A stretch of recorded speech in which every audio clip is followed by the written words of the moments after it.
108 minutes to quarantine failure. 0. Master caution. 1. Reset. No 3. current alarms. Vault temperature within normal parameters. 2. Vault pressure within 1. normal parameters. 3. Vault humidity within normal parameters. 2. Vault integrity test 0. report secured. 0. 0. Talk show. We'll do it live. 6, 5, 4, 3, 2, 1. Manual override achieved. For station uplink, enter 3, 2.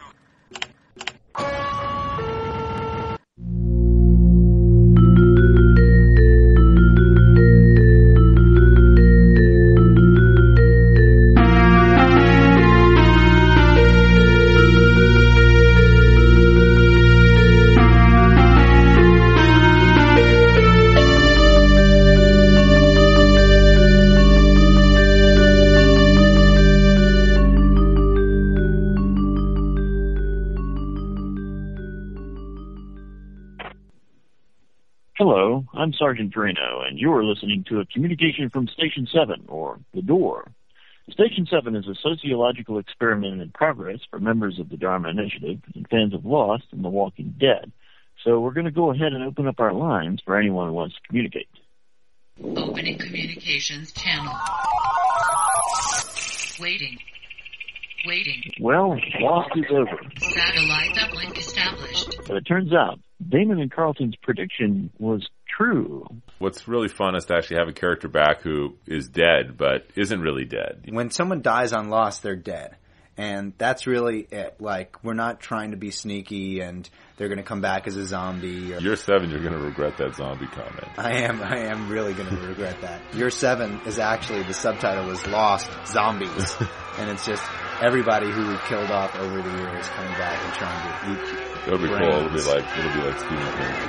When there's no more room in hell, the dead will walk here.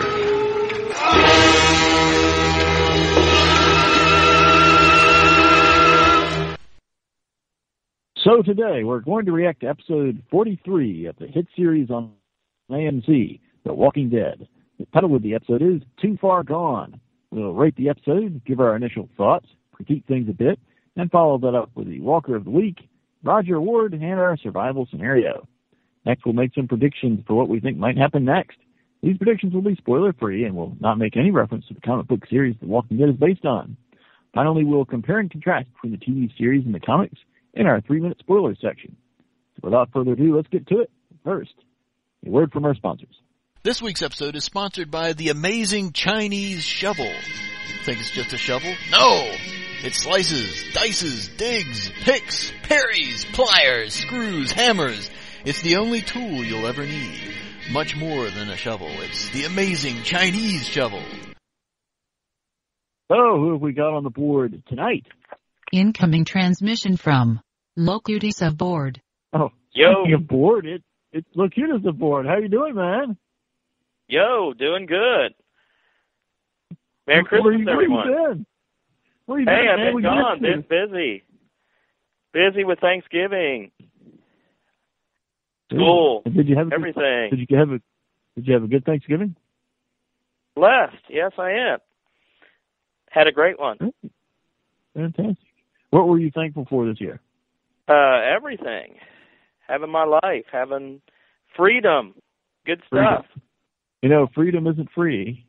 It costs $1.05. But who else we got? Who else is up there? Incoming transmission from Michael. Hey, Michael, how's it going? Good. I was wondering if I could buy some freedom. Sure. Send your $1.05. You can PayPal it to Sergeant Drano at hotmail.com. And I'll never do that. I'll never do that. Okay. A coupon. Valid for coupon. I'm back in it. Absolutely. And who else have we got there? Perhaps somebody Incoming transmission from Mr. Good. Hey, Mr. Good, how you doing? Hey, greetings and salutations. Greetings and salutations. Wow. Oh, yes. What's the difference between greetings and salutations? I've always wondered. I have no idea. It was in a Star Trek episode one time. The old Star Trek. Awesome. Okay, anybody else up there? Incoming transmission from Mr. Bad. It's Mr. Bad. How are you doing, Mr. Bad? Excellent, Sergeant. How you doing? Pretty good, not too bad. Looking forward to talking about this pretty great mid-season finale, I'd say. How about yourself? Oh, very excited to talk to everybody. Very excited. Okay, well, I'm interested and ready to get right into that. But first, let's play the fantastic initial reaction that Michael gave us. Now, here's Michael's instant reaction as he was watching the show. He called us in. It's pretty great. Instant reaction from Michael. Sorry. Hey guys, it's Michael. I just saw the first part and just cut off at the very dramatic scene where the governor are facing off. It's pretty interesting, but I hope to see what happened next. I also thought that Governor catching Shonen Herschel was pretty good. Sadly, I missed the first short segment, so I guess I'll see what happened next. See you next time in about 10 minutes. Goodbye. No! Oh, the girl's dead. Or she's bitten, but she's probably dead. Oh, no! This is not good. This is not good. I forgot what else I was going to say. That just, right before the commercial, that hit me. Oh, crap. It's not good. Let's just leave it at that. I'll be back in next commercial.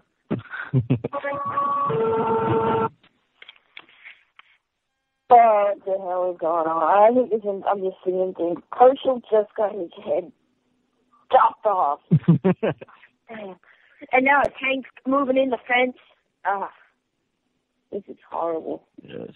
The governor got shot at least once. Rick got shot at least once. And looks like the governor, either in shock or has already let go that the child he's just put forth, gone into the prison to protect, just died. So this is a very serious episode. I'm just going to say. Yes. Maybe back one more time. Goodbye. You know what? Screw this damn initial reaction. But that was deep. Oh. I don't even know what to talk about. Where to start? There's nowhere to start. Nowhere to start. Mitch is dead. Governor's dead. The prison's gone. Tyrese is alive. Judith is MIA. Beth is MIA. And everybody's split up. The governor just threw bodies out of prison with a tank. I guess this ends my initial reaction. Oh my god. Initial reaction complete. Yay! That was great, Michael. Yeah. Real blow-by-blow count there. Was that all during commercial breaks, or were you actually talking during the show at one point? Those were during commercial breaks. That last one, I had all this planned out, all this to say, but then everybody dies, and I'm just like, you know what, screw this. That was really deep. Fantastic. Good job, man. That was great. That was exactly the sort of thing we're looking for. And if he can do it, so can the rest of you. And why aren't you more often? Well, you guys ready for that thing that we do at the beginning? Ready. It's pretty big.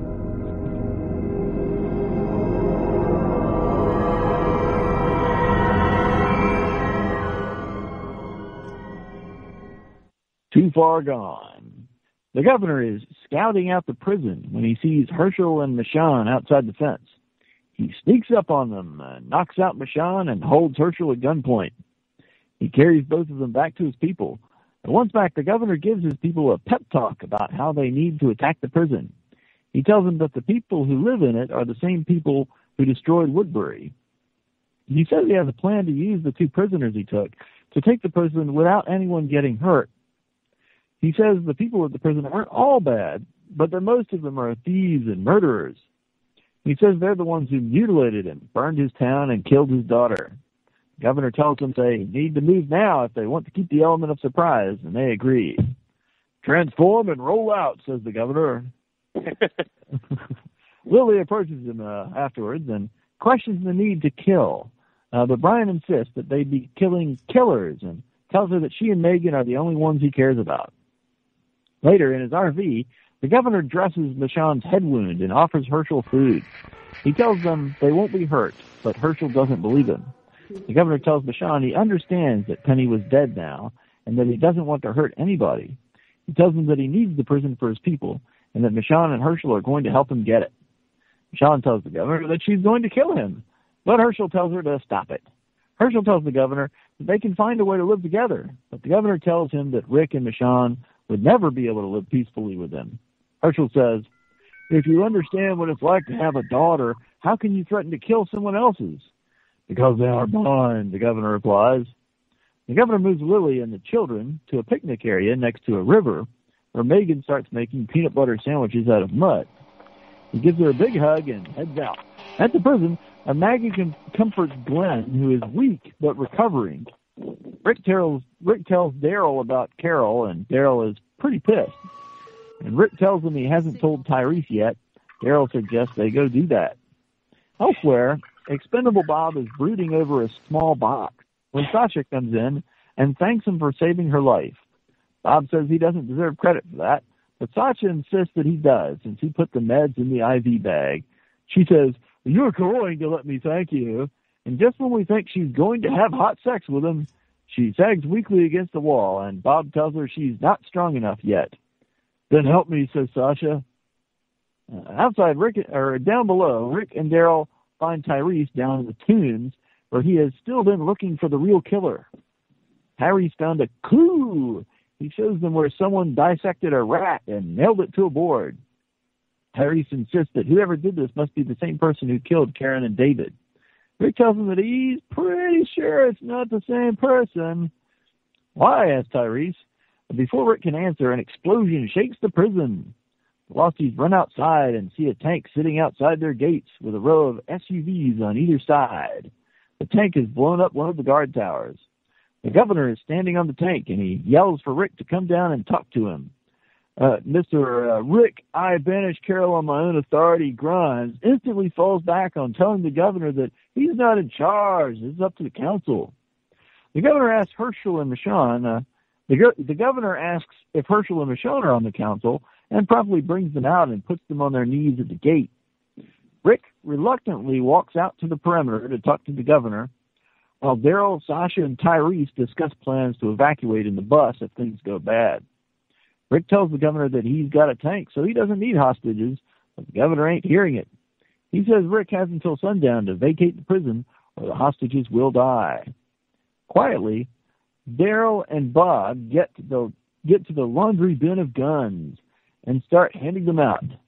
Meanwhile, at the river, Lily nervously watches a walker try to cross the river while Megan digs in the mud.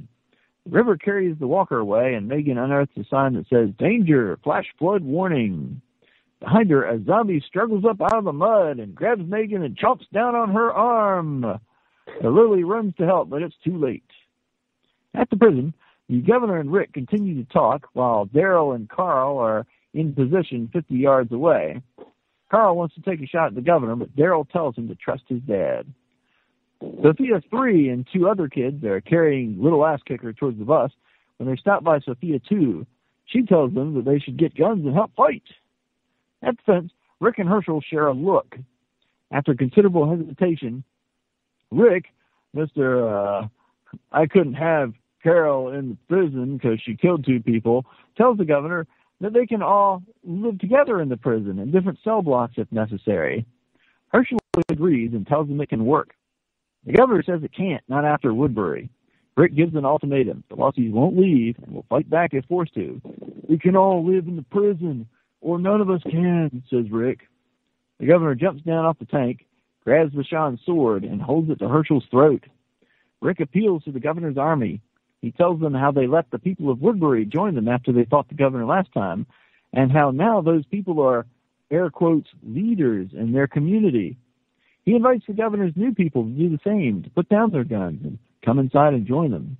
Rick says, "We've all done the worst kinds of things just to stay alive, but we can still come back. We're not too far gone. We get to come back. I know we all can change." Herschel smiles, Obi-Wan Kenobi style. The governor stares at the sword in his hand. Yes. The governor stares at the sword in his hand, stares at Rick, whispers, "Liar," and then slashes Herschel in the neck. Rick screams, "No!" as he fires his magnum, and the shooting starts. The governor is hit in the right arm by either Rick or Carl, and Michonne starts rolling sideways, trying to get to cover. Beth is losing it while Maggie fires her M4 furiously. Rick is hit in the left thigh by Alicia and takes cover behind an overturned prison bus. Tara is huddled behind a tank, frozen with fear. Mitch yells at her to point her weapon and fight, but she throws it down. Herschel is still alive and trying to crawl behind a vehicle when the governor comes up on him and grimly hacks Herschel's head off with the sword. The governor looks up from his grim work to see Lily standing in front of him, holding Megan in her arms. With a blank expression on his face, the governor takes Megan in his arms, draws his pistol, and blows her head off. Alicia tries to comfort Tara, tells her to stay close and hide if they get separated. The governor orders his army to drive through the gates and attack. "Kill them all," he orders. Mitch rolls in with his tank, crushing the fence flat. Infantry follow behind, using the tank as cover. The SUVs move inside the perimeter and spread out, gunners firing. The Losties fire back from their positions closer to the complex. They're divided into 3 teams. Girl team, which is Beth and Maggie. Black team, which is Tyrese, Sasha, and Bob. And Team Badass, which consists of Daryl. Beth runs out of ammo. So Maggie covers her as they fall back. The tank starts firing, blowing holes in various walls. Black team falls back while Tyrese lays down suppressing fire. The governor's forces continue to advance, and they all somehow forget that Rick is hiding behind the overturned prison bus. He jumps out and tackles the governor, and the fight is on. Maggie drops Beth off at the escape bus, then goes inside and finds Glenn. Outside there is fierce fighting while expendable hoodie guy heroically fires a sniper rifle at the attackers while tipping up some bleachers for cover. He retreats, but is tragically shot down. Maggie gets Glenn on the escape bus, which seems somehow bulletproof, but learns that Beth has left to look for Judith. Maggie goes after her. Team Badass is tangling with the attackers in a fierce firefight, making good use of the strategically placed bulletproof filing cabinets. But Daryl doesn't see a zombie lumbering up behind him. The governor continues to kick Rick's ass as more walkers lumber into the prison, drawn by the explosions. We see that Daryl has rammed a piece of rebar up the zombie's ass and out its head, turning it into a riot shield. He advances on the enemy, blocking a shot with the zombie shield, and blows them up with a hand grenade. Down the tank, Tara finally flees. Maggie hooks up with Black Team, but they haven't seen Beth. Bob gets hit in the shoulder. As they prepare to move him, they see the escape bus driving off with Glenn inside, leaving them. Tyrese gets separated and pinned down by Alicia, but is saved in the nick of time by Sophia 2 and her gang of kids. Sophia 2 coldly headshots Alicia. The girls run off and Tyrese chases after them. On the battlefield, the governor is throttling Rick to death. Just when it looks like there's no hope left, Sean's sword comes thrusting through the governor's chest. Sean helps Rick up, and he goes limping off, looking for Carl. Inside the perimeter, Daryl is mowing down zombies by the thousands. He pauses for a moment to lob a grenade down the tank's barrel. Mitch yells, "Grenade!" and jumps out just in time. The turret explodes in fire, and Mitch turns around in time to get an arrow in the heart from Daryl. Beth runs up looking for the kids, but Daryl tells her they have to go. They run off together. Rick limps into the yard yelling, "Cole! Cole! Cole!" He finds Carl killing zombies. Together they search for Judith, but only find her bloody car seat. They both limp off, sobbing with grief. On the battlefield, the governor lies dying. Lily walks up to him and shoots him point blank. As zombie Clara and other walkers reclaim the prison, Rick and Carl flee. "Don't look back, Carl," says Rick. So, what did you guys think of this monster of an episode? What did you think of the episode Locutus? Pretty cool. Cool. I'm going to give it an 8. An 8? Huh. So this was not perfection for Locutus. Not perfection. It was great, but it should have been for the season finale last season. Oh, okay. All right. Docking points for late release, apparently. Okay, what do you think, Michael? How would you rate this episode? Oh, before I start, I just want to say you have a pretty good Rick impression. Well, thanks. Okay, I would give it a 8.5 out of 10. 8? I think that the action, everything that happened was like amazing, but I thought leading up to it, it was just didn't really work, and I'll talk about it in the work didn't work section. Oh, okay. Incoming transmission from Faraday. Hey, Faraday, how's it going? Glad you could make it. Thanks, yeah. I guess you want to go ahead and rate the episode? Best episode all season so far. Okay, that's right. You don't give numerical ratings. No. Ooh, okay. I feel this is what the season 3 finale should have been. I totally agree. Yeah, I'm sure we'll get into that later. Okay, what about you, Mr. Good? Oh, I give it an 8 also. Wow. I mean, it had a tank in it, for goodness sake. Yeah. A tank. Okay. But I had some problems with it, which I think would be best held for what worked and didn't work. But I think the main part that would take away from a 10, because it was a very exciting episode, was the fact that the governor, or AKA Brian, yes, right? He just doesn't seem, he's like a yo-yo again. The writers can't agree on whether he's nuts. I mean, he turns out to be totally insane, screaming liar, and cutting off the guy's, what's his name's head. And just, what's his name? Herschel. Yeah. What the hell was that? What the hell was that? Sorry, I have a bit of a cold. Oh, God bless you. Hopefully it's not that sickness they had in the season of Walking Dead.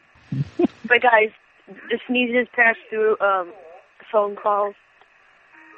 I know I was blowing my nose. Those don't pass through phone calls, so you're right there. I just thought Herschel's death was, I was ticked off about that. It was gratuitous. Oh, okay. And they tried to make it out like, we cut his head off. That made it, like a big deal. No, it would have been a big deal if they had put some effort into the writing leading up to the death. But to have him just sit there on his knees and for really no reason have him just chop his head off, it didn't seem to work for me. But that was why I was disappointed with that. Okay, all right. That's fair. What about you, Mr. Bad? I thought it was fantastic. I'll give it a 9, just short of a 10, but very good.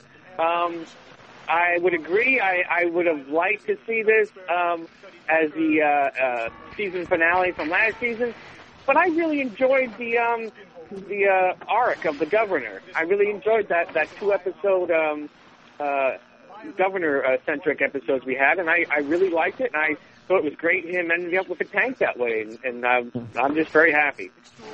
Okay. And I will give the episode a 10. I think this is pretty much as good as The Walking Dead gets. So for The Walking Dead, at least, I think this does rate a 10. I think it falls in that range. That was pretty exciting. I thought the battle was pretty well staged. There was a little bit of silly stuff there, but heck, I guess that's all part of the show at this point. So I'll give it a 10. So what worked and didn't work? What were some things that we thought made the story better, and what were some things that made it harder to suspend disbelief or seem stupid? What do you think, Locutus? What worked and didn't work for you? I wasn't quite sure. I kind of expected a flood when she dug up that sign. Instead of a zombie, I kind of expected a flood or something to come. I wasn't quite sure. There was a lot of expendable extras that just seemed there to be cannon fodder. Again, I don't know. That was just a little weird to me. I really liked Herschel. I think he really, I was sad to see him go. Yeah. And, it should have been, they should have done it, but yay, a tank, you know? Yeah, a tank. Even it was like a really old tank. Yeah. It's like a modern tank. Okay, how about you, Michael? What worked and didn't work for you? Well, I think you're right with some of the points about what didn't work, like all those cannon fodder people, like, and how, like, as Mr. Good predicted in the last podcast, how he would just have to give, like, a 3-4 minute speech, and suddenly they would all, like, hate the prison people's guts, like, forever, and they would be ready to just eat their hearts out or something, even though they didn't even know him at all. I didn't really like that. Other things I didn't like, I didn't like the sign. I thought that it was like, you pull it up and it's like flash flood area, and it's like, oh, okay. And it's not until you see the hand start coming out of the thing, but it's like, wow, that's a really stupid way out for the child, I would have to say. And why do they keep putting the child in danger? Like they leave their camp open with like one person supposedly on guard duty and another kid playing in the sand. Like, that's really gonna work. Things that did work though, I really liked all the action. Again, I didn't like the things leading up to it. I thought the tank was amazing. Taking down the fence was just awesome. I really liked how the tank was shooting shells into the buildings and stuff. And I thought a lot of people died. And, another thing that didn't work. I didn't like how the kids had like better aim than anybody in the entire place. Like, this is like an upgrade from Herschel's unlimited shotgun ammo. Like, they can just hit anybody in the head with one shot. And, like, they probably never fired a gun in their life before. I also wondered where they got those guns, those pistols from. And we'd never seen them, like, even trained with firearms. So. Yeah, like... that was part of 101, Education 101. Oh, yeah. Kiro covered that on a different day, huh? Oh, yeah. Yeah, but still, I don't know about that. I thought that was pretty stupid. Like, I mean, anybody. They had, like, machine guns and they couldn't hit for... I don't know. But, that's it. I love the way the zombie had the timing to come out of the mud, right after she digs up the flash flood sign. That was pretty good. Yeah, it's trapped underneath it or something. It's too bad that she dug up that sign and read it, because if she hadn't, that zombie probably would never have, emerged to surprise everybody. Yeah. Pretty much. So how about you, Faraday? What worked and didn't work for you in this episode? Probably the biggest thing that I didn't like was how the episode had sudden cuts all over the place. Had what? Like sudden cuts. Oh, sudden cuts. Oh, yeah. Yeah. Switching from one thing to a different thing. Yeah. By the beginning of February, when the season comes back, I wouldn't be surprised if Daryl was bit. Because if Daryl, bit off camera or something? Yeah. Because it starts with a zombie sneaking up on him, then it cuts away, and shows him holding the body as cover. I wouldn't be surprised if it's making it look like that he somehow killed it from behind him. That's an interesting idea, because that thing was right on him. I tell you, it was pretty funny watching that thing with my wife on the couch, though. And I like saw that thing, and I was like, "Ooh, looks like there's a zombie like coming up." I'm like, "Yeah, I want to see it." It was like, it gets really close, and then it just switched to a different scene. I have to admit, I thought that was kind of hilarious. She was on the edge of her chair. Anything else worth noting, Faraday? That wasn't already mentioned. I was hoping that Michonne would twist the sword that was in the governor's chest before she pulled it out. She just stuck it in and pulled it out, so I was hoping that she would do a little twist before pulling it out. Yeah. I don't like how Herschel somehow managed to survive having a sword through his throat. If he managed to crawl away before getting pulled back. Yeah. But you don't know if it hits him in the jugular. It might have, just got him in the skin. Yeah, I know, but the point is, that seems to be like a very strong swing that it should have cut major arteries. Yeah. It seems like it should have at least gone like maybe a third of the way through his neck. I would say so.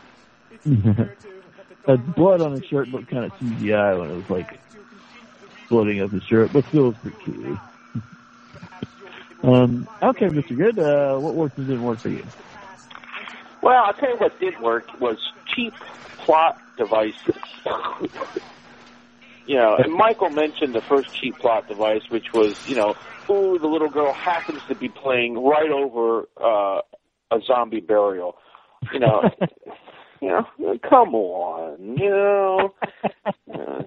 geez, and she has to die right as they're doing the battle. I thought that was a real cheap plot device, Okay.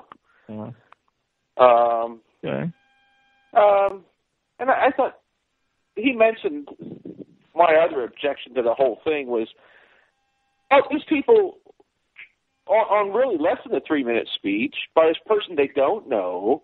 Yeah. They were running off to go fight a war in which I think, if you paid attention, did any of them survive? Well, we know that Lily was alive at the end because she shot the governor and Tara ran off. Yeah, but she was kind of hiding in the back. Those two, but of the ones that participated, I don't think... they're all dead. The tank got blown up. I think Mitch was the last one. It looked sad, Yeah. And it looked sad even after they were halfway there that it wasn't going to go well. But anyway, what worked, I thought what was really ironic and what worked really well was the one woman, what was her name, Anne, who got shot in the head by the little girls. That was Alicia. Alicia, yeah, I thought that worked really well because, they were all convinced that this whole thing is full of, these badass prisoners, and here she's being shot by these, little girls. So I thought that worked really well. Kind of disappointed, though. It's like, at the end, it looks like they've killed off the entire group of the people attacking them. And they all run, and then Rick's group, they've all run away. Well, there's all those zombies. Yeah, come on. They could have retreated back inside to the tombs, into the prison, and then the next day, cleaned up when things calmed down a little bit. In fact, that would be. I think that's something that I'll talk about that later more, but. That's something that really didn't work for me, is that they retreated. I thought that was a good idea. I mean, most of them were non-combatants anyway. And I thought they did a nice job with the battle. The battle worked very well. It was a nice battle scene. But I just couldn't get over... They seem to have this, yo-yo effect on major character. They did it with Rick. Yeah. Rick was a yo-yo for a while. A lot of the major characters were yo-yos, back and forth between sanity and insanity. And the character seems to change to in order to service the plot rather than the other way. Yes, that's the problem exactly. the show's always had. It's the problem the show's always had, unfortunately. Yeah. No, I'll end on that. Yeah, I agree. Okay. That's bad, I guess. Yes. What really worked for me, I love the scene between the governor and Rick.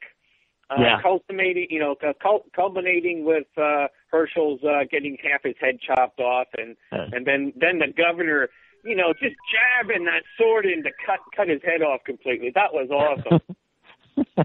I thought that scene showed the finale to the governor's arc, and showed one side of what some people think they need to do in the zombie apocalypse. And I so loved Rick's stepping up and basically offering all those people, saying, you can live together. All you got to do is walk in here and step in, and you're one of us. And I thought it was fantastic. In my mind, the rationale for the governor chopping Herschel's head off was spot on. He had to chop his head off because he knew if he walked in that door, everybody would eventually find out from the survivors of Woodbury what he was like, and that he could not deal with that. So I just loved it. I thought it was great. The only nitpick I had, I loved Daryl's scene. I thought he really kicked ass, and it was awesome. I thought it went a little over the top. Just a little bit. I think it would have been better if it was over the top. He was just so awesome. I loved it when he stuck that, that zombie with, and then, uses him as a shield, and then, tosses the grenade down the tank's, cannon. Cannon barrel, yes, and just happened to get it while they were changing shells. Very fortuitous there. But I think that would, if they had just a little more time, they could have made that a little more grittier. And but I thought it was great. That was just the only nit I had, and the only thing that kept it from being a 10 for me. Okay, all right, good deal. Okay, let's move into smartest dumbest. More comments first. Wait a minute, you missed yourself. Oh wow, you're right. Let's God, you moron! How much words there? Well, Faraday had something. What did you have, Faraday? How did the crew manage to lose even though they have a tank? Well, maybe there's only tanks are good for certain things, and not that great for others. Well, they could have just ran over everybody. Even if you ran out of shells, it's still pretty heavy. You could have squished everybody. Yeah, pretty slow. Yeah, just go around squishing people. Let's see. What worked and didn't work for me? Is there anything that hasn't already been said? I'm not sure that there is. You could look at the part before the big battle, which is pretty much forgotten. I think it was like the rest or something. Let's see. I was a little disappointed that Daryl's reaction to the whole Carol thing wasn't a little more violent. I mean, I was kind of hoping that, Rick would get slugged for that or something, but at least he did seem kind of pissed. And I was a little disappointed that we didn't get to see Tyrese's reaction to it. I feel like they kind of cheated us out of that. I felt like the governor's speech worked pretty well. I mean, his arguing that they would be able to take the prison without actually having to hurt anybody, I thought that sounded pretty convincing. And I mean, kind of ironically, I think that was his original plan. He thought that if he threatened to kill these two people, that Rick's people would just pack up and leave. And when that didn't happen, things just kind of escalated out of control. Ironically, when the governor, whispers, liar, I do kind of think that Rick was being less than truthful there. I don't really think that Rick would be able to tolerate living in the prison with the governor peacefully. Not as easy. I mean, if he couldn't put up with Carol in there, there's no way he'd be able to put up with the governor. They might have been able to pull the prisoners' idea where they just put them in different blocks, but they were kind of running out of blocks. Well, there's more blocks, but even so, I mean, if he's like, I couldn't have her here near Carl and Judith, no, he hasn't changed. I mean, that was just like a day ago. He hasn't changed that much in a single day. No way.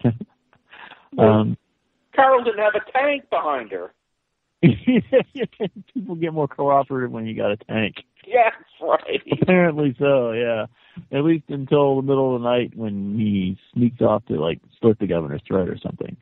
But, yeah, I guess everything else has been said by pretty much everybody else. So we'll move on to smartest, dumbest. This is where who identify who you think did the stupidest thing in the episode and who did the smartest thing. So what do you think, Locutus? What's your smartest thing? Oh, that's really hard. Did we ever figure out really who did the rat? No. Anyway, or was? No, we didn't. They did Are we not. just going to assume it's the governor? Oh, no, I don't think it can be the governor because it looks like the first time the governor came back to the prison was pretty much the time that he took Herschel and Carol prisoner and hauled them back and made the plans to attack it. So it doesn't seem like the governor could have had anything to do with the rat. Maybe it's Big Tiny. I was thinking the governor would be a recurring character, kind of like Ben Linus, but I guess that's kind of impossible now. He can recur as a zombie if Lily's aim wasn't very good. Yeah. I'm going to say, I guess, I don't know, smartest Rick. I don't know, trying to think on his toes, but it's, you know, I don't know, everybody pretty much did stuff. Yeah. I don't know. I can't even think of anybody for dumbest. Okay. I don't know. Maybe the governor for doing that. Maybe, I don't know. I think the governor, you know, was doing good when he was by himself, and then all of a sudden he just lost everything. Yeah. I don't know. He turned back into his old self. Yeah, that's pretty much. Okay. Okay, Michael, what's your smartest one? Okay, I'm kind of the opposite. I can't think of a good one, yet I have a bunch of bad ones. So a good one. Oh, pick one. You know. Don't... Well, I'm sorry. I'm gonna have at least two. I'll start there. They're kind of equal. I think my first bad is I forget that one. Second bad is having the child play in the sand with one woman on defense at the main camp, where she's like holding down the fort, looking at a zombie in a river. Like that's holding down the fort. Yep. Way up on top of an RV too, and you know, not even close to being able to control it. Yeah, they needed Dale there. He's like the master of lookouts. He's dead. So I can't even remember the other bad, so I guess it's not a problem. I might think of it later, but for good. Oh yeah, my other bad. How did they forget that? Don't steal everybody else's bad now. I have to say this up. How did they forget that? Rick was like behind there. Like they just walked by him and let him take by like the most important person in the whole group. Well, like the leader, the governor. Like I don't know. Who also forgot that he was back there. So yeah, who also like I don't know. And my like the good thing, the best thing. Man, that's tough. I'm gonna have to say that the tank. No, it wasn't the tank. They wasted the tank. I would have to say.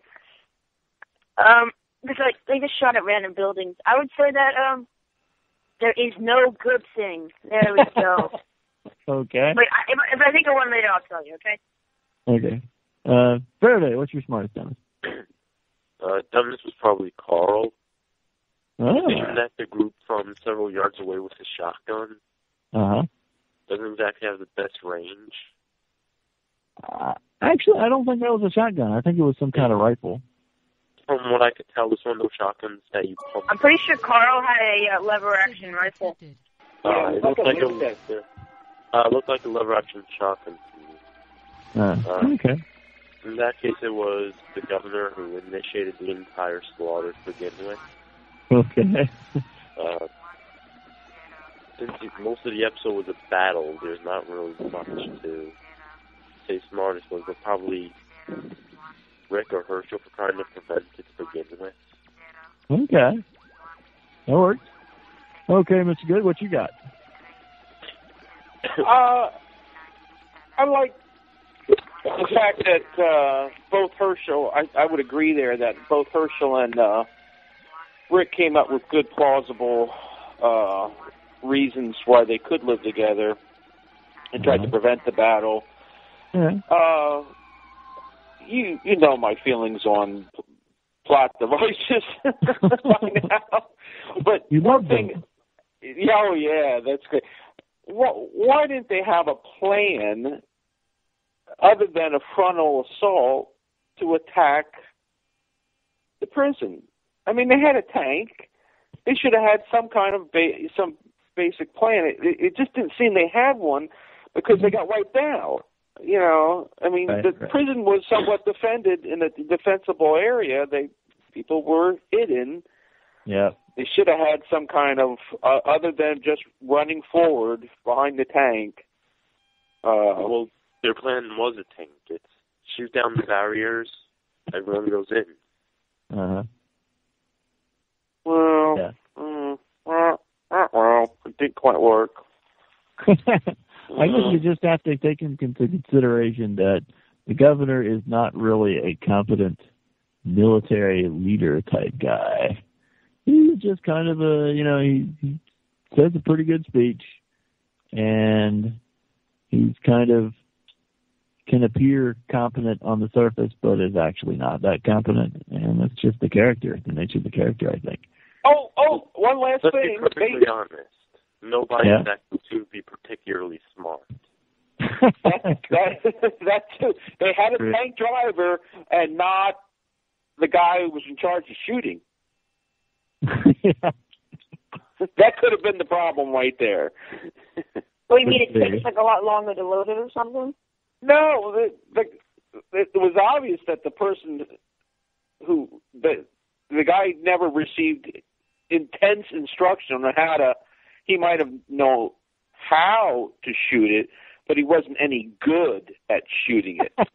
All he could aim and hit was a building. Yeah, he was pretty good at aiming and hitting those buildings that they wanted to live in, yeah. Well, he was the driver. That's right. He did talk about being the driver of the tank, and, you're right. I think everybody inside the tank has some training on the different things, but there's a special person, controlling, the aiming and the loading, and then there's the commander. So he was trying to do all those things, and I'm sure he was the only person who had any knowledge. He probably had somebody else in there handing him shells, but they didn't know what they were doing. No, I think he might have been the only person in the tank. Yeah, you should normally have like a commander, a driver, a shooter, like someone with a mounted gun on top. I think. Was there one other person? No, he was the only one. I think there had to be at least one other person in the tank, because when the Daryl throws the grenade in, Mitch yells grenade and jumps out. And if you're the only person in there, there's not really any reason to yell grenade before you run out. You never saw anybody get out. He must have been the only one that knew how to get out of the tank quick enough. Yeah, everybody else is too slow.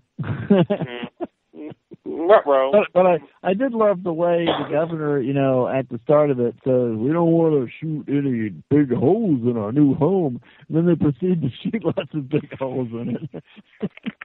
In fact, that was all they did with the tank. Well, I think that was because he saw, the body of, what's the girl's name? He saw he's the child, and then he was like, oh, he's bloodlust, he's about to kill Woodbury citizens, he was in that kind of mode, you know what I mean? Well, the governor was, and he said kill them all, but he didn't say blow holes in all the buildings that we want to use later. Well, fair enough. I have a question. It's kind of out of context. When the governor's yelling liar, is he talking about Rick or himself? I'm pretty sure he was talking about Rick. I mean, it was a response directly to what Rick said, which was, let me look, I got that quote here somewhere. Let's see. I thought so too, Sergeant, at the time. I'm just, kind of... Oh, he says, Rick says, we can still come back. We're not too far gone. We get to come back. I know we all can change. And that's when the governor says liar. So. Oh, okay. So it's not liar to that we can all live together, or we can all change. Ah, okay. Yes, and that's when he says liar. He does not believe that they all can change. And there may be something to that. We'll see. He's a crazy man who does crazy things. Yes, he is. Let's see. Who just gave their smartest, dumbest? I've lost track. Mr. Good. Okay. I think we're on. Mr. Bad. Are we Mr. Bad? Yeah. Let's skip him. Yeah. I think a lot of people had some very good points. To me, the smartest thing was Rick really coming to the conclusion that he could probably persuade those people that they could live together. You know, I think he gave a very strong argument. And, you know, if the governor had not been completely irrational and completely, you know, eaten up, I think that it would have worked. I think that moment showed how utterly wrong Mr. Good was. Because Mr. Good previously had said the governor would be the hero. And the hero, if he had been a hero, all he had to do was say, walk away. Let everybody else go into prison. He could have saved everyone. Everyone control by walking away. No control over bad writing, sorry. That's not bad writing. That was his character, and you just completely misread his character, Mr. Good. I have no control over bad writing. I'm you could sorry. not be more wrong about a man's character. You just were absolutely wrong, Mr. Good. I washed my hands of that script completely. I thought it was great. Gave it a 9. The only dumb thing I think people have said this before, the mother being on the roof while her daughter was playing in the dirt. There was no reason, you know, if she was going to play in the dirt, take your goddamn chair and sit right next to her. And just, you know, keep your eyes open, look around, and that's fine. Or even smarter, keep her inside the goddamn trailer. If you want to sit on the top to keep an eye out, keep her inside. Yep. That was dumb. But I loved it. I thought it was a great episode. And you know what? Herschel had, you know, the best, I think the best acting of anybody other than maybe Merle. I would say Herschel's character was amazing. He's a great actor. And I thought that was a great death for Herschel. I thought it was too. I thought that was pretty well done. I kind of just about wish that he would just been dead with the first flash. I don't know that I needed to see him like crawling away and then the governor coming after him and hacking him like that. Yeah, ooh. I liked it. I thought, you know, Michonne had so many, you know, clean cuts. I thought that was actually fairly realistic. It's pretty tough. I think Faraday had noted that before, how tough it is to cut somebody's head off. What would have been really cool was if after the governor had slashed him, if he just like disappeared and all that was left was like a pile of clothes, and then the governor could be like stepping on the clothes, trying to figure out where he went.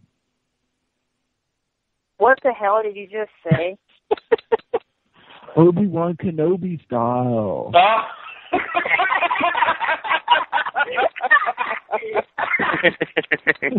Oh my God. I like how in the synopsis you added that no, like Luke Skywalker. No. Well, he did say no. He said no. That's not true. That's impossible. That's impossible. Okay. Moving on. My smartest, dumbest. I'm going to say my smartest is Rick. Daryl using a zombie as a makeshift riot shield. And for my dumbest, I'm going to say that tank using its gun to shoot at nothing but various walls where nobody was at. That would be completely not effective at all. Okay, so are there any questions that this episode raised that we think still need to be addressed? Obviously, the dissected rat is one of them. Obviously, the Bob's mysterious box is another. Wait, the what? Bob's box that Bob had, you know, when he was like, right before Sasha came in and tried to get him to have sex with her. He was like looking at this box that he had, and we never get to find out. I had a question. Yeah. It was, what's going to happen now that pretty much everybody's dead and Lily and the other girl are still alive? Or is Lily the only one left? Oh, we didn't see Tara die, so she might still be out there somewhere too. And I had another one. Of course, there's the whole Judith issue, is whether or not Judith is actually dead or not.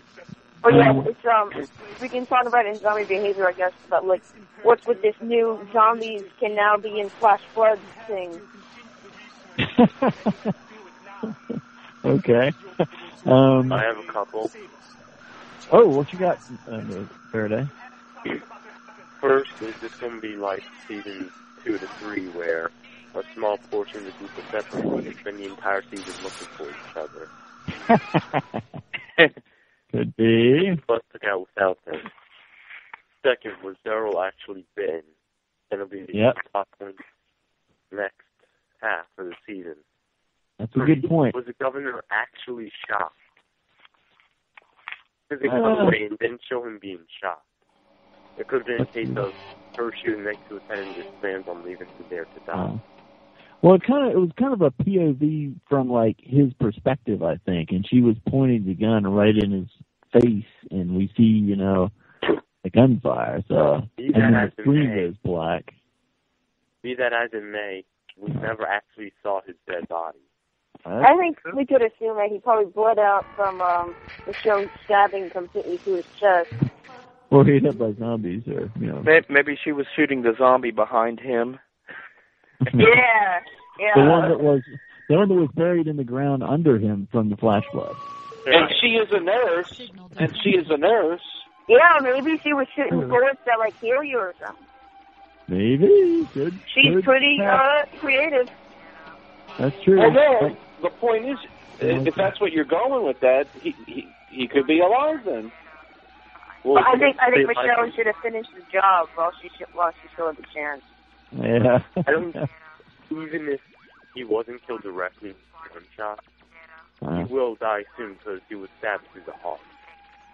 Yeah, well, it must not have been right through the heart. Otherwise, he'd be dead already. Yeah. Like, just to the right of it. Mm-hmm. I think that's a great point about Daryl, whether he was bitten or not, because I haven't heard anybody else mention that possibility, but you're right. I mean, we really don't know. We really didn't see what happened, and it is very possible that Daryl could have been bitten. That's interesting. Anybody got any other questions they think were raised before we move on? I had a question. I think some people had some strong opinions about it, and I certainly do. Do you think? My question would be: do you think the arc of the governor made sense? Do you think his character was well reasoned? Did he have the right motivation? Did he carry out his underlying sort of morality and did he make sense? Okay. Well, let's do an all in favor. All in favor of the governor's story arc making sense. Say aye. Aye. To a certain point. I have no idea what you said, so I'm just going to say you. He asked if you thought the governor's character made sense, and I said yes. Well, I think they made it really random just so that they could have the character drive the plot drive. Screw it. They made it they made them random so that they could just maybe make plot events at will and not really have to explain them. As we've been saying, it's bad writing. But I think if you really look at it from have you been looking at his events? Yeah, I think it's you can understand it. I think the biggest problem with the governor's character and the plot arc that we've had is that the plot arc has been trying to in some way conform to the one that's in the comic book. But the character of the governor in the show is just so drastically different from the character in the comic books that those two things just don't reconcile very well. Like they had to go back and redo it. Yeah. It's definitely a bipolar issue because, Right. I feel that made sense up to the point where he killed Martinez. Oh, that's a good... Yeah, I could never figure that out either. I kill you because I don't want to be leader, but now that you're dead, I'm one step closer to being leader. No, I believe because Martinez's mother, I don't think I'll be able to do it, but if I had your help, then he would still with the golf club and some stuff.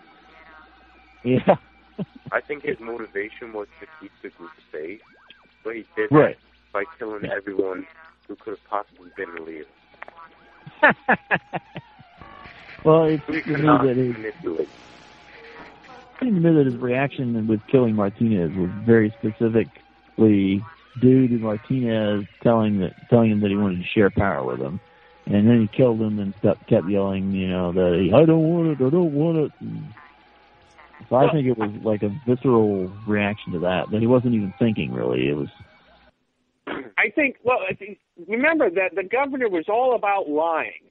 He definitely had a morality that he thought it was okay to be brutal and to kill other people to survive, but he lied about it. He lied about it to the people in Woodbury. He lied about it to his adopted family. He lied about it to the trailer people. He didn't tell them what he actually thought it was necessary to live. He wanted to be seen as a good man, a hero. He wanted to be seen as Mitch's brother, Pete. But he knew that was you couldn't be that way. When he was talking to Herschel in the trailer, when Herschel was tied up, he says, this is a good deal. This way you get to live and I get to be, and he stops.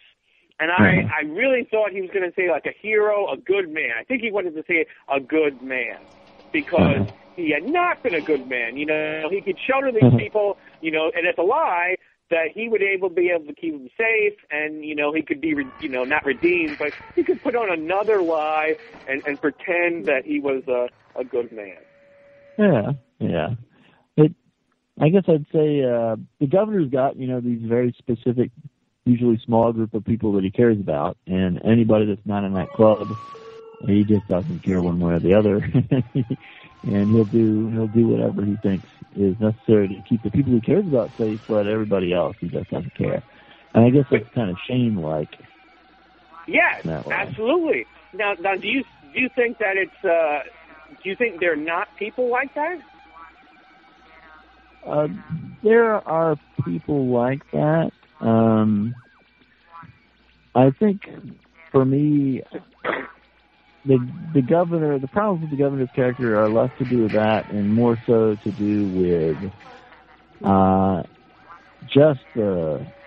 it's like sometimes he seems to be very intelligent and cunning, and at other times he just seems to be just really stupid about things. And the reasons that he does things just sometimes don't make sense. Like in season 3, his dealings with the prison. For some reason, he kept wanting to break down the gates of that prison and let the walkers in to attack people, even though he said flat out that he wasn't interested in the prison at the time. He doesn't want it. He just doesn't want those people living there. And I think he hated them, yes. He was very full of anger and hate and frustration. In some ways, I thought it was sort of a sense, sort of like a PTSD, somebody who's having such psychological problems with the horror that he's actually inflicted on other people. And I think that's in some way why he became obsessed with the walker heads and throwing Pete in the lake. He did become evil. It's like, a soldier in Vietnam or somebody else hanging, ears around their neck. That's incredibly dehumanizing. And I think, people do that, to distance themselves a little bit. And he was embracing the darkness. I absolutely think he embraced the darkness. But he kept up that lie, and he didn't want his new adopted family to see that. And that's eventually what screwed everybody. Because unlike Mr. Good, he did not step up to be the hero. He was a villain, and he would not let other people be safe and cooperate. Or the writers wouldn't let it happen. Have you ever guys heard of the prisoner dilemma? It's a sort of a game theory. I have. Game theory. The prisoner's dilemma is all about trust and certain people not trusting and having an incentive, being selfish and self-centered. The classic prisoner's dilemma is there's two prisoners. If they rat on each other, they both go to jail for a long time. If they both keep quiet, they go to jail for a little time. If one of them rats and one of them keeps quiet, the person who keeps quiet goes to jail for a long time, the one who rats gets out scot-free. Because those conditions, that sort of non-cooperative person is highly motivated to take the strategy, the most aggressive one where he gets the best benefit. So he's going to rat. And then that's why those type of people cut each other's throats. And in the zombie apocalypse, it's even worse because it's like me and you, Sergeant. We're conflict over resources. If we share them, we get half. If you try to backstab me and I try to cooperate, well, you're going to get everything and I'm going to die. If we both try to backstab each other, well, guess what? The person who backstabs first probably is going to win. So if you're a person like the governor who, once you tear away, the fabric of society and morality and people looking, at you, there's a lot of people out there right now who are immoral and who are self-centered, and they'll do anything, to walk over people. But you add on to that, the fear and, the panic that people feel.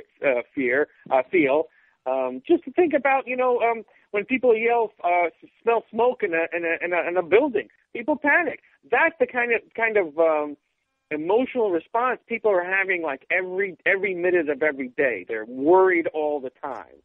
And I think people like the governor, he obviously, was very persuasive. He was very charming, and he kept up a lie and was very effective at it. I liked the governor's arc, but something you guys obviously had problems with, and I acknowledge that. The thing that I would say about the governor, ironically, people talk about how crazy the comic book version of the governor is, but ironically, I would actually say that the comic book version of the governor is extremely immoral, but his thought process, the way he operates, makes logical sense. The things that he does, they make sense. I can understand why he would choose to do the things that he does based on his particular goals and immoral code. The thing that that strikes me about the TV governor is, from my perspective, he actually is irrational in certain ways. He will do things that do not make any logical sense, from my perspective. Yeah. I agree. That's what I was saying, how they get him to that point where they can just do whatever they want with him, and they don't have to explain it, and it just goes downhill from there. And I mean, there are people like that in the real world that will do irrational things. They're irrational people, but I guess it still bothers me a little bit. Before we move on to the next segment, let's just go around real quick and see how many of us think Judith is dead, and how many of us think she is alive.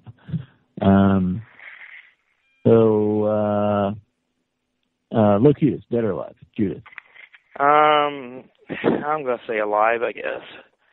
Okay, Michael. I think Judith is alive. Faraday. Alive for now. Good. Alive. Bad. Oh, Mr. Bad? I think she's alive. I think she's alive. I think she's alive, too. When I first saw the episode, there was no way I would have thought. And then when I started hearing these things like, conspiracy theories, come on, she's dead. But, wow, it's amazing. We all think she's alive, which annoys me a little bit. It kind of feels like they pulled their punch on that one. But, whatever. We'll see how it goes. Okay, let's go into the quote of the week. I've got one. Does anybody else have one that they want to go with, or shall we just hit mine and move on? Well, one. I was going to say something. It's not really a quote. It's just what that sign said. It was like flash flood. I thought that was funny. Flash flood warning. Okay. Michael, you said, or Mr. Good, you said you had something? You're making the decisions today, Rick. Yeah. Okay. Anybody else? Well, like I said, I liked Herschel's when talking to the governor, and where he said, when the governor says, "This way you get to live and I get to be," and I really, when he trailed off there, I thought that said a lot about him. Okay. And mine's the Rick's little bit at the end there. We've all done the worst kinds of things just to stay alive. We can still come back. We're not too far gone. We get to come back. I know we all can change. Oh, wait a second. You mean it wasn't don't look back, just keep walking? Okay. That's pretty good, to end the... Oh, my God. Walker of the Week.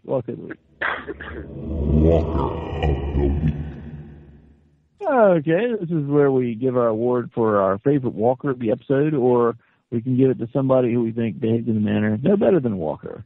So who gets your Walker of the Week award, Locutus? I'll have to go Governor. Governor Walker. Okay, Michael. Okay, I know the obvious answer is the Governor. It's like the really obvious answer, but I'm going to give it to... Wait, who's the other lady besides Lily that was watching over the child? I don't know any other lady besides Lily. Oh, you mean the baby? Oh. No. You know the girl who was watching at the governor's camp. Lily. Oh, it was Lily. Okay, I think Lily's mother. The Roger. Yeah, she's the Roger. No, she's the Walker of the Week. Walker of the Week. Why? Because she's so stupid. She just sits up and is having a tan or something. Oh, okay. I don't know. Okay, Faraday. I guess the walker that came out of the ground from under the flash flood sign. Cool. I was hoping somebody would pick up. Okay, Mr. Good. Meat shield. Meat shield. Damn, I should have said that. I should have used that. Damn it. Okay. I got to it first. Mr. Bad. The Governor. I thought the Governor, when he was willing to sacrifice everyone and everything to keep up his lie, about who he was. Okay. And I will go with Mitch, the tank guy. Governor killed his brother. Governor's clearly acting insane and not reasonable. Rick clearly seems to be a square guy, and yet Mitch is like, no, we're going to attack him and kill him. So I'm going to go with Mitch. And then he goes and shoots holes in all the walls. And then But be fair to him. He'd been sitting with that tank for over a year. He had to use the damn thing. You should have used it better. Yeah, well, there you go. Okay, let's go into the Roger Award.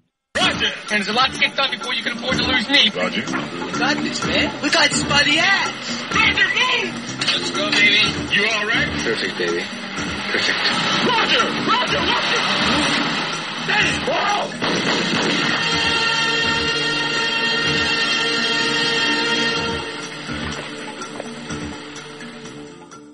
Okay, this is the award we give to the character who kicked the most ass in the episode, but also is a character who we think might get killed off at some point in the story, or perhaps even did get killed off in this very episode. So who gets your Roger Award, Locutus? Definitely have to go with Herschel. Okay. In memoriam, I think he was the voice of reason. After Dale left, it was Herschel that was the voice of reason and voice of understanding, and now it's all going to go downhill from here. Okay. All right. Got some echoes on it. Okay, Michael. Okay, I thought this was going to be obvious. I guess if there's a lot of people, you don't really know who it's going to be, but I'm going to say Daryl because he blew up tanks, used the zombies as a shield, shot millions of rounds into the bastards, and Daryl. But you think he might get killed at some point? Well, I'm going to exclude that part. I think Daryl is pretty much a safe character because you got to have Daryl on The Walking Dead. Like, you have to have Daryl. You have to have Rick. You don't have to have Carl, but you have to have Daryl and Rick. Well, the point of the Roger Award, though, is to give it a character who we think isn't safe, who we think might get killed at some point. Okay, I think Michonne is going to get killed off at some point, and I think she did kick some ass then. Okay, all right. How about you, Faraday? Like I've been saying all episode, I have to say Daryl. Daryl, okay. You think Daryl might be bitten. Okay, Mr. Good. I'm going to go with Daryl. I'm not sure if he's bitten, but this show has shown that they're going to kill off anybody who they want to kill off. Okay. I don't think there's anybody who's safe. True. He's been on the talk show. In fact, it's been shown that if you go on the talk show too many times, they kill you off. It's a proven fact. Yes. With statistics. Okay. All right, Mr. Bad. Shame, eternal shame. How could you all overlook Herschel? Herschel was the badass. Daryl called him a badass. He's the hero of season 4, and he died, a horrible death at the enemy of all right-thinking people, the governor. I thought Herschel obviously gets the Roger Award.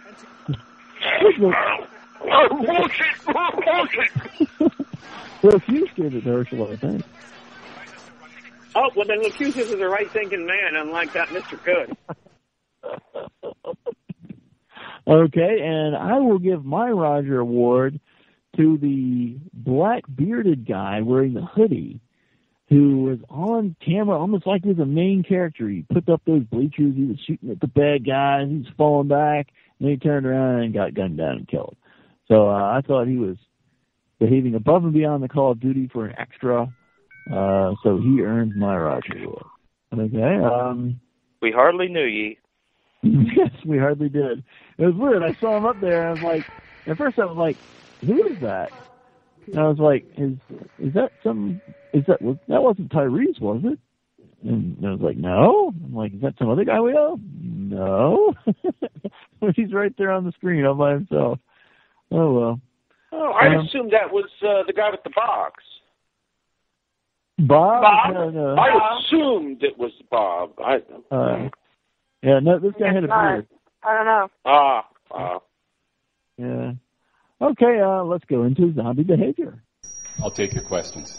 There's a man going around taking names. These creatures cannot be consistent. They prey on humans. They do not prey on each other. These creatures are nothing but pure, motorized instruments. We must not be lulled by the concept that these are our family members or our friends. They are not. It's Alpha and Omega's kingdom come. Okay, Michael, I think you had something for this segment. What did you have? Yeah, Daryl. There you go. Daryl? Yeah. Oh, geez, dude. You got me out of this. Zombie behavior. I was thinking about zombie behavior would be, them in the zombie stuck under the mudslide thing. Well, they stepped under the what thing? The zombie that's in the mudslide. He's like stuck under the sign. Oh, yeah. So I was wondering, apparently now the zombies can just lay dormant for thousands of years under signs. I was wondering when there was, a mudslide or something, and, when, I don't know. I just thought that was a little too cheesy that, he happened to be on the sign. But does anybody else have any opinions on that? Based on that, actually, I have a theory as to why that was. Ooh, what you got there, Faraday? You saw right before the girl was bitten, Lily was looking at the zombie trying to cross the river. Yes. Perhaps it was actually a group of zombies in the area. A flash flood came and buried them. And at some point, the main cast will go to that area. And then a bunch will be rising from the ground. Could be. Maybe that one zombie got separated from the rest, and the rest of them ended up on that road that the governor was trying to drive down when he was trying to leave that time. Mud zombies. I was pretty impressed that they actually showed the zombie biting the little girl. That's not something I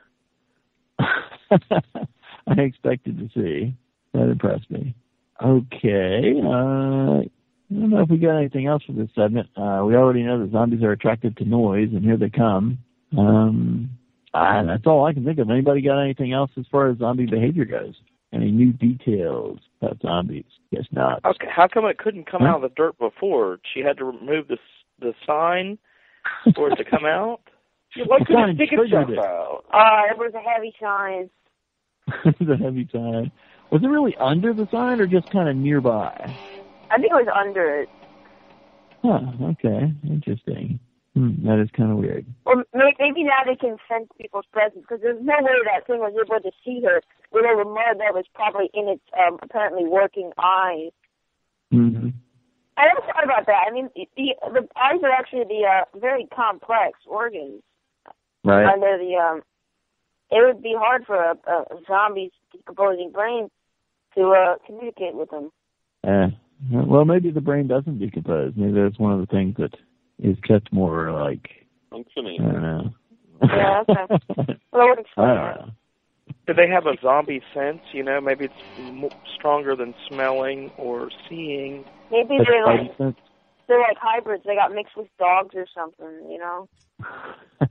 Or it felt that pressure was being lifted, so it pushed its hand up and just grabbed.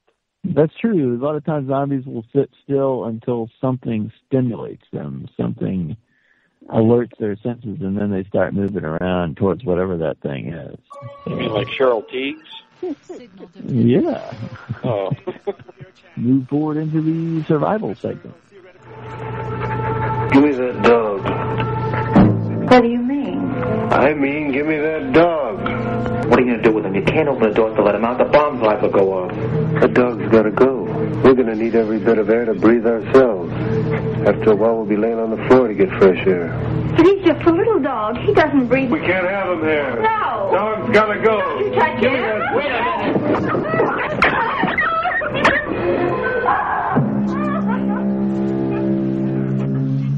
Won't do you any good to cry. It's all over. A little while you'll be thanking me. Get rid of that dog's going to help an awful lot. Oh, my God. You'll be glad we don't have that extra pair of lungs when you're laying here gasping for breath. Okay, tonight's segment is you are one of the people who's just been scattered from the prison after it's been overrun with walkers and the governor's people. Now, right now we've got, we've got the bus group, which has a bunch of kids and weak, sick people and Glenn on it. We've got Daryl and Beth group. We've got Rick and Carl group. We've got Tyrese and the little girls. And we've got, I think Michelle must be by herself, maybe. All the groups leaving 23 minutes to quarantine They failure. could be relatively close together. Well, we know the bus left, and I we mean, saw... like the bus. I mean, like Tyrese, Rick, Michonne. They all left around the same time and ran into.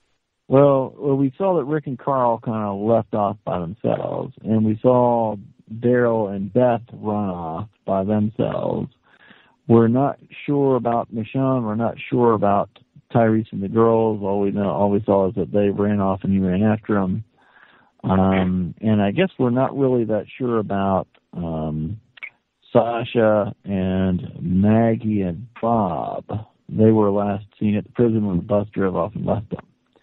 So for this scenario, you are a member of any one of those groups. You can pick whichever one you want and tell us what you would do next. So what would you do?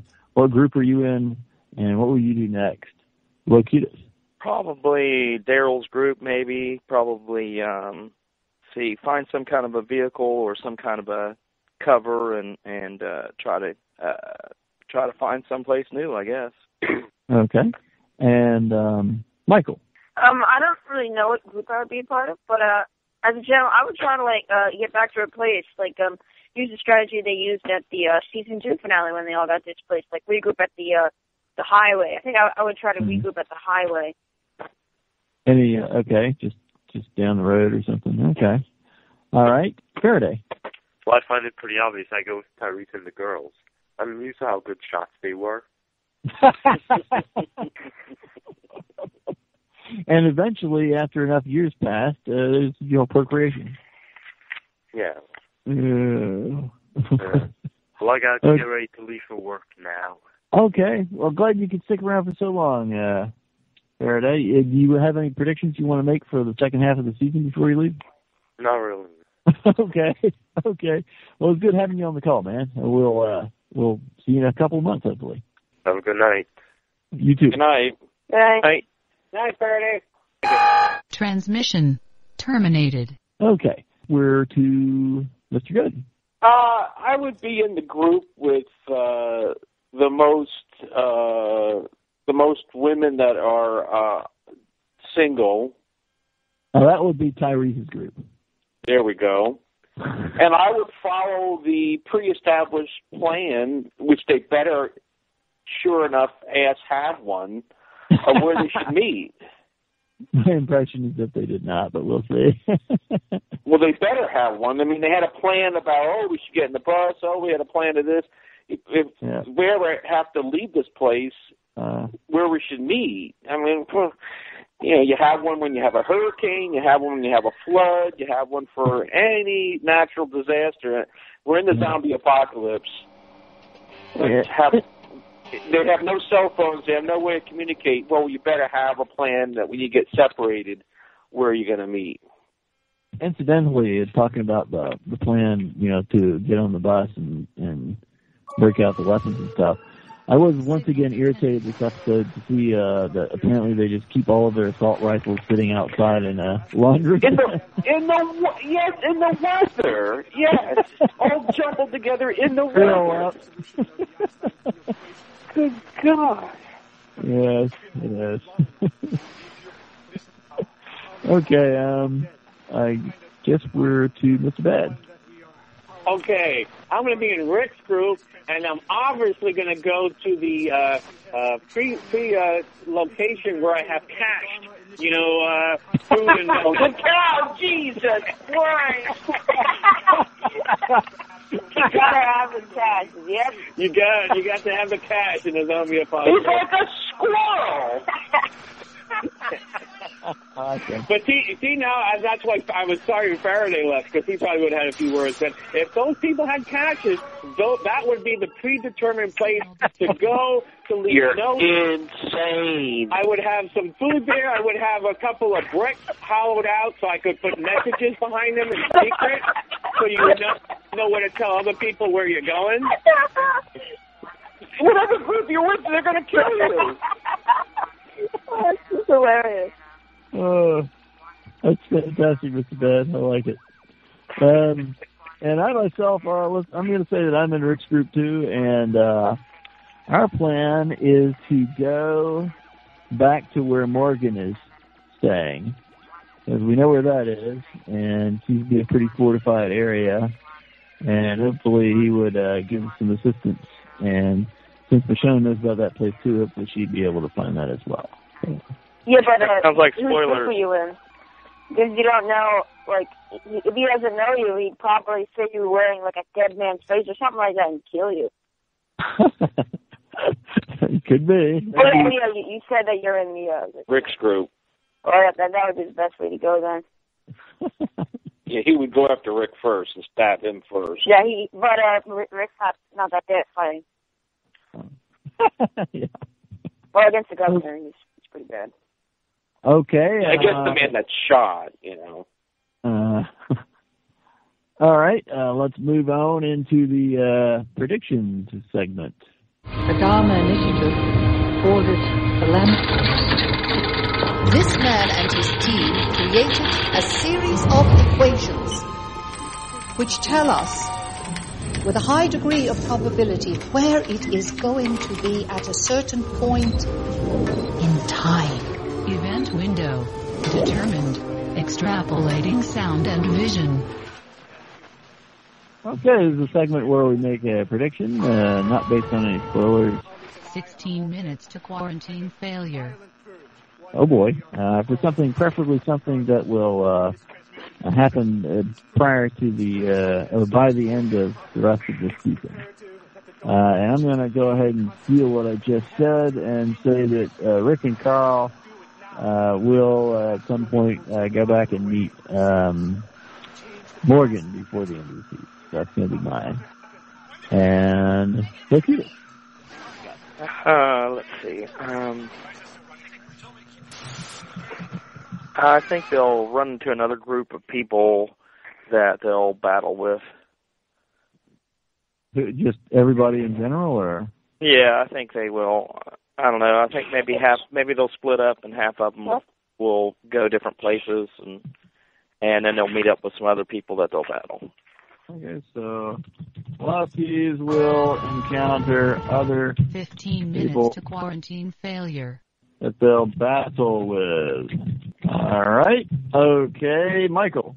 I think that they're gonna try to all get to like some kind of point. It might go like out like don't start writing it. Let me just talk it out. Some of them might be like Ian and Jen might like stumble off, and we might get some new characters or something. But I think for the most part, they're going to try to regroup at some place, preferably the highway. Preferably, okay. So your prediction is they'll regroup at the highway. Yes. Or they may stumble into other like groups or new characters or something like with the show. Okay. Did somebody else say something? Yeah, I thought I heard somebody else say something. I'm sorry. I was just saying I should have predicted many more expendable extras, so I decided against that. Good plan. Okay. Mr. Good, I think. Well, I have two thoughts. My first thought is that they spend so much time separated, they grow beards, and when they get back together, they don't recognize each other and they fight each other. Aha. Ooh, that's good. No. But no, my real thought is they're gonna they'll have a pre-established place they're gonna meet. Okay. And eventually they meet up with Carol. She's turned into a flesh-eating cannibal. She's back to the cannibals. Cannibals. And okay. So Carol is one of them. Carol's is a cannibal. Velocities will meet Carol, and Carol is a cannibal. Yes. Okay. All right, Mr. Bad. My prediction, and I'd like to see other people weigh in on this, is I think Bob will turn out to be crazy, and I think we should all guess what's in Bob's box. Because he was holding that cardboard box, and I think that's very significant. I think there's something in there. It's a bunch of rats, right? Well, no, I think there's something in there that will like, show how crazy he is. I'm going to guess it's the hand of his girlfriend. Okay, so you're predicting what's in Bob's box. Okay, so... well, no, my real prediction is that Bob will turn out to be the crazy person and will kill Sasha. I think the crazy rat person? Yes. Okay. I think we should all predict what's in Bob's box, because I really want to know. Okay, that's a pretty good idea. Maybe he's got a bottle or something in there. Or is that too obvious? I'm going to go ahead and predict rats. So I'm going to guess rodents. I'll go with rats. I think he's the rat man. I'm going to say that he's got a full rat autopsy or something in there. Okay. It looked like that piece of like rat on the wood was either like some crazy thing or it was like an autopsy. I don't know. Yeah, it was like dissected and laid out. Okay, Locutus, what's in the box? Let's see. His first baseball mitt. Okay. Michael, what's in the box? What's in the box? I think that a rat that can talk is in the box. Okay. It's actually a bottle of booze, but it looks to him as a rat that can talk, and it tells him to kill people. Okay. So it's actually a bottle of booze, but he imagines that it's a talking rat that tells him to kill people. Yes, and it also tells him to kill other rats because it's the only good rat in the world. Okay. All right. That's very specific. Good job. Mr. Good. Okay, real quick. We got to use a little logic here. He's been done wrong by a rat. Rats are low to the ground. What low-hanging fruit could a rat get to? His left scrotum.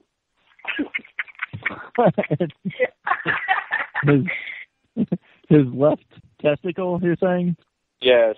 Yes. The logic is impervious to. And Mr. Bed, what's in the box? I think a body part. I'm going to go with a hand. That's although right. eyeballs would be good. Eyeballs would be good, but I'm going to go with a hand. I am slightly disappointed that every time I asked what's in the box, not one of you said her pretty head. I am slightly disappointed at that. It wasn't big enough for a head. Yeah.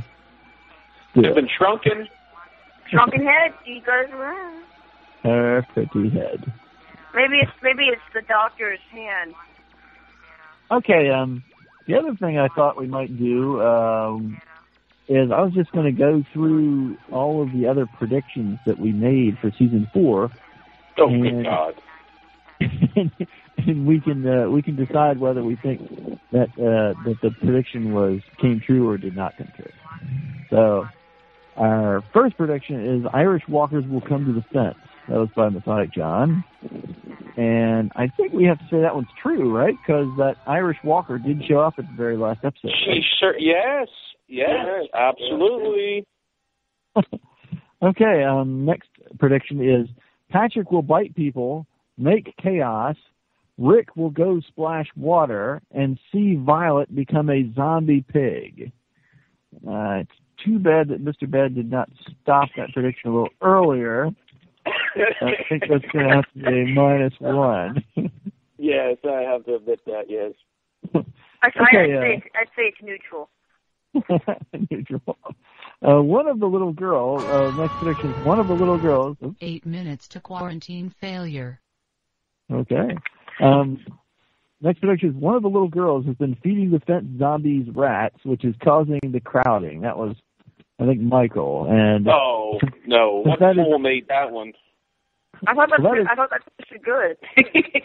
No, I'm serious. I think I did make that one. Oh, right. It says Mike here, so I was a bit confused. I'll replace that with... Yeah, I think that was mine. Okay.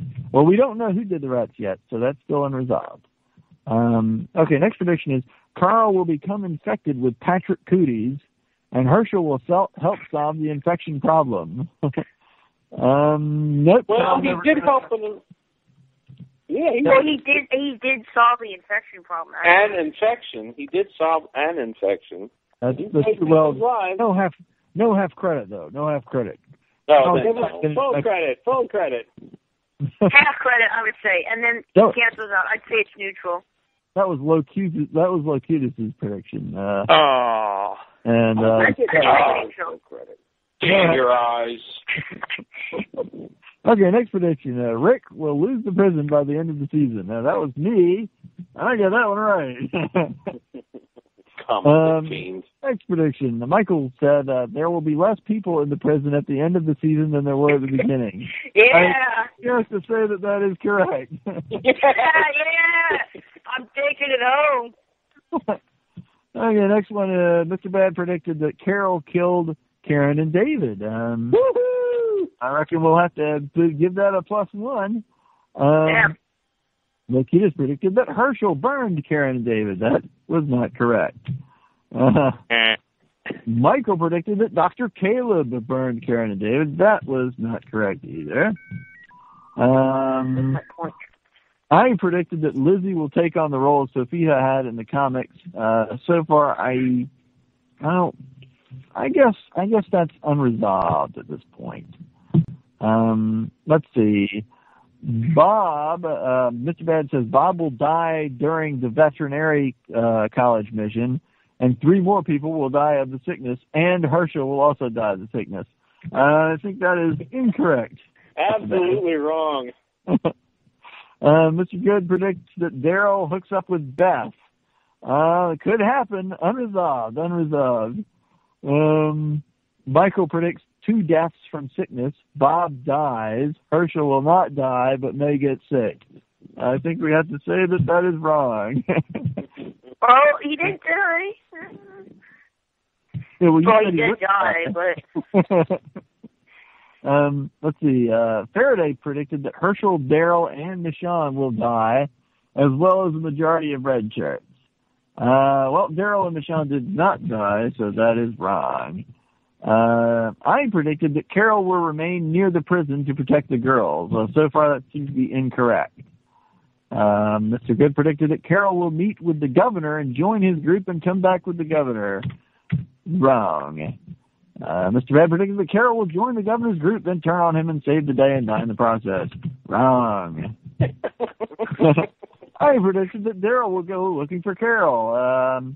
So far, so not. Might happen in the rest of the season, I will say.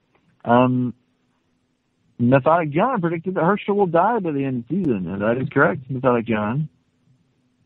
Michael predicted the governor will shoot somebody in the next episode, which was the episode. I think we can, because that was the episode where you see him. I know it's the next episode, but you could kind of take that from a warning. 4 minutes to quarantine failure. You know what I mean? Initiate countermeasures. It kind of went back in time.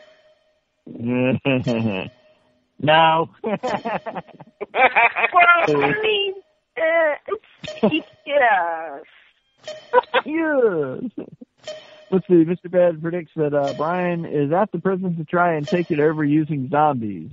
No, he did not use zombies to try and take it over, so that is wrong, Mr. Bad. Mr. Good predicted that Brian is at the prison to warn them about Martinez's group and get the women to safety, and he dies a hero. That was so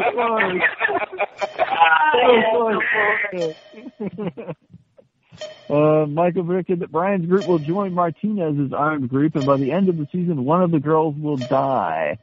I guess we have to say that is correct. Yeah. She's one of the girls. Let's see. I predicted that Brian will kill Martinez by the end of the season. That definitely happened.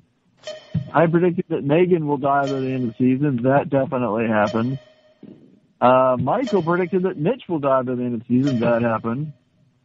Mr. Good predicted that Lily and Megan die as a result of the governor attacking the prisoner. That is incorrect. Overreaching, Mr. Good.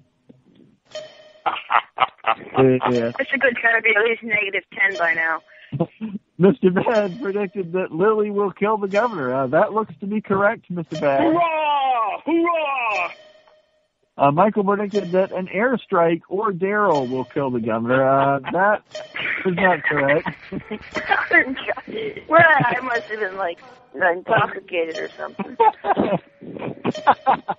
Mr. Good and I predicted that Carl will kill the governor. We were wrong about that. I predicted that Rick and Carl will go. Okay, now we're to the ones that we did today. So that is enough of that. Wow. I thought somebody predicted the tank, but I guess not. Actually, last season, I think Dad predicted a tank, at the beginning of it. Or, sorry, Mr. Good. Actually, in the previous season's predictions, Locutus did predict that the governor will attack at the prison with a tank. So good job, Locutus. Yeah. Oh. Woohoo. Woohoo. Yeah, right for you. Okay, well, that's pretty much all I've got. Glad you guys could make it. Great showing, guys. I think this was a really strong episode to end out the middle of the season. I kind of feel like a lot of this first half was damage control on the last half of season 3 to get things back on track. A lot of course correction. Course correction. 1 minute to quarantine failure. I guess that's it. Folks, call, leave us voicemail at 257-1087 or send us an email at packageradio@hotmail.com. And I guess from all of us here at the Retirement Initiative, thank you. Namaste and good night. 30 seconds to quarantine failure.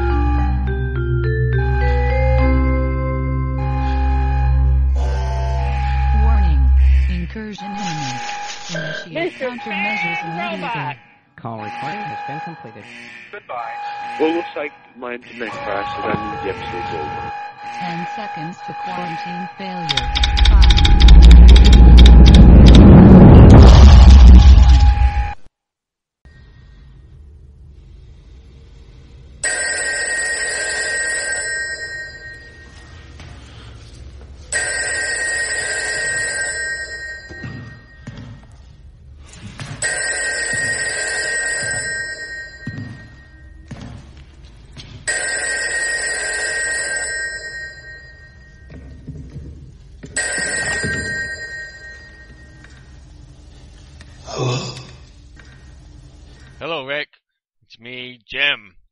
Didn't think I'd ever talk to you again. It's been such a long time since we parted ways on that road to Atlanta.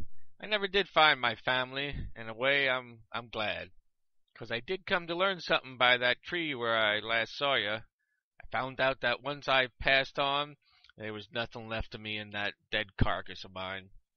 Don't know what fills the heads of those monsters, but it seems like they're just empty husks filled with ruthless, unfeeling hunger. Yeah, there's no piece of me in that flesh anymore.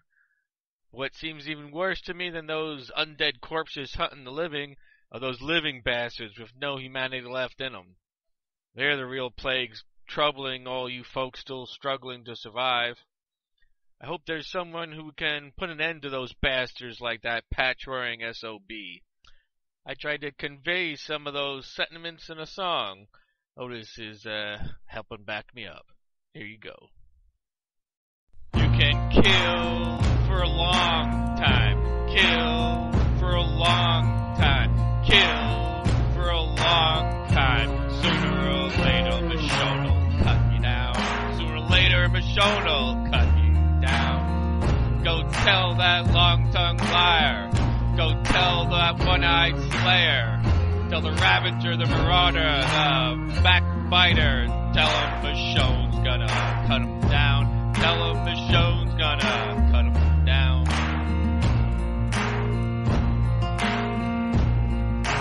Well, my good gracious, let me tell you the news. Herschel Ed is forfeit if we should refuse. I've been down on bended knee, talking to the man from Woodbury. He spoke to me in a voice so ruthless, I thought I beheld a walker's essence.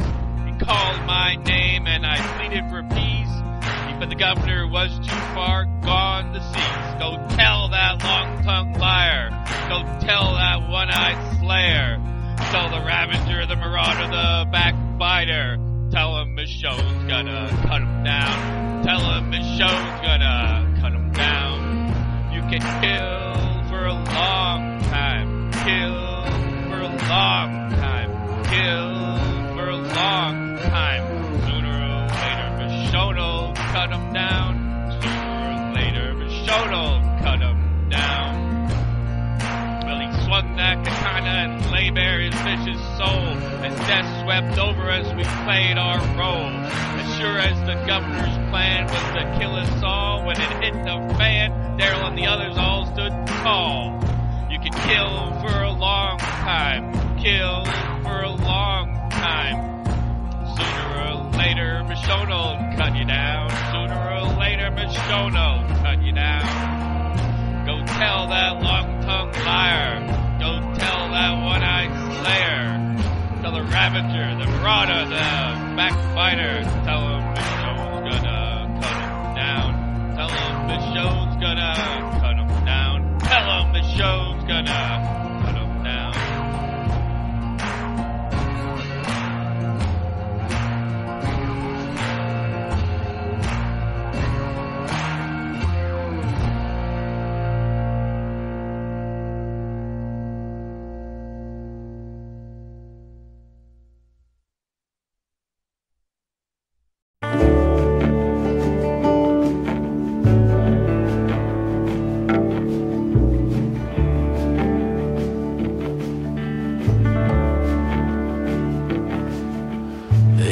Sign up in our town. If you live it up, you won't live it down.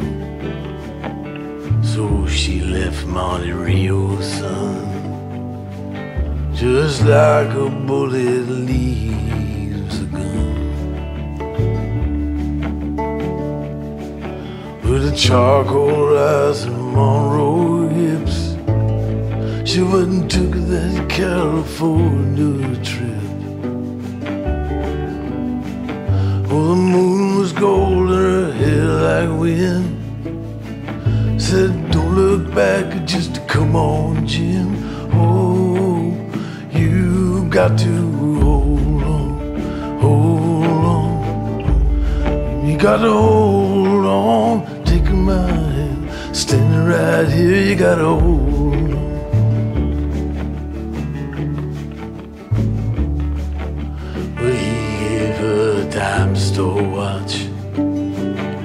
and a ring made from a spoon. Everyone's looking for someone to blame. And you share my bed, you share my name. Well, go ahead, call the cops. You don't meet nice girls in coffee shops. She said, baby, I still love you. Sometimes there's nothing left to do. Oh, but you got to hold on, hold on. Baby, gotta hold on and take mine. Standing right here, you gotta hold on. Well, God bless your crooked little heart. St. Louis got the best of me. I miss your broken china voice. How I wish you were still here with me. Oh, you build it up, you wreck it down, then you burn your mansion to the ground. Oh, there's nothing left to keep you here. But when you're falling behind in this big blue world, oh, you've got to hold on, hold on. Baby, gotta hold on, take my hand, standing right here, gotta hold on.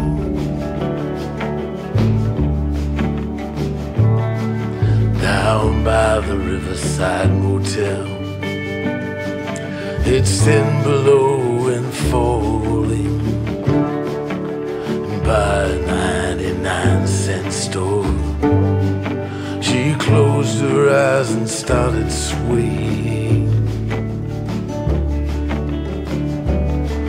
But it's so hard to dance that way when it's cold and there's no music. Oh, your old hometown so far away, but inside your head there's a record that's playing a song called Hold On, Hold On. Baby, gotta hold on to take a mind. Standing right there, gotta hold on. You gotta hold on, hold on. Baby, gotta hold on, take a mind. Standing right there, gotta hold on. You gotta hold on, hold on. Baby, gotta hold on and take a mind. Standing right here, you gotta hold on. You gotta hold on, baby, gotta hold on and take my hand. Standing right here, you gotta hold on. You gotta hold on. You gotta hold on. You gotta hold on. You gotta hold on. You gotta hold on, baby. You gotta hold on. You gotta hold